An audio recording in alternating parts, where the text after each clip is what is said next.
Wow, ang pugi! Ang ganda na ng shoes! Wow! Hi guys! Welcome back to my channel. So, eto na nga guys.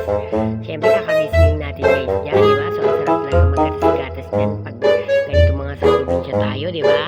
So, ayan, tamang gatas-gatas tayo dito sa labas. Yung iba kape-kape. So, ikot-ikot. Sobrang namimiss natin yung mga ating mga tahanan, diba? So, nag-miss din ako guys bago nakahuli 7 years.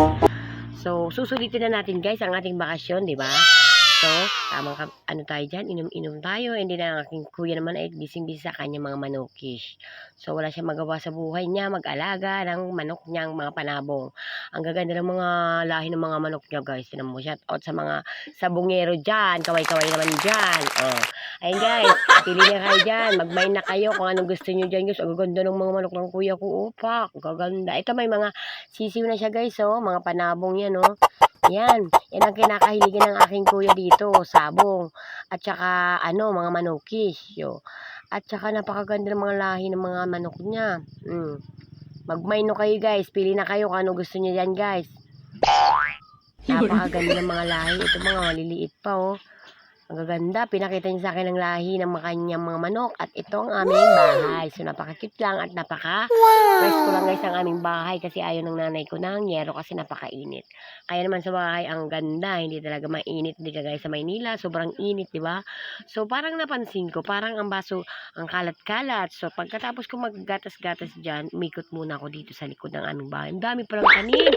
Yung mga talong, kamote, kung ano-ano, gabi. So, tamang, walis muna tayo dyan. At na tayo ay nakapag-inom na ng gatas. Tamang walis muna tayo dyan. Siyempre, kailangan yan. Siyempre, pag probinsya, marami talaga mga dahon-dahon. Grabe naman talaga ang kalat. Pagka maraming puno. Pero napakaganda naman talaga guys ng bahay mo kapag maraming puno. Napakasariwa ng hangin, di ba? So, tiis lang talaga. Tiis ganda lang talaga. Maya ka talaga magwawalis. Walang kapag urang walis. So, hanggang likod. Inikot ko yan winals walis. O, di ba? Tamang selfie tayo dyan guys. Siyempre, nagwawalis tayo. I-vlog na natin para pagkapirahan na rin natin, di ba? So, napakaganda talaga ng aming bahay. Ang kit-kit lang guys. Simple lang. So, ayan, naglinis ako kasi, alam mo naman ako, hindi ako, parang bigat-bigat ang pakiramdam mo kapag ganyan maraming basura. So, namiss ko rin din talaga magwalis-walis dito sa aming kabakuran dahil, syempre, ng mga kabataan kami at bata ako, dyan ang kami nagbawalis.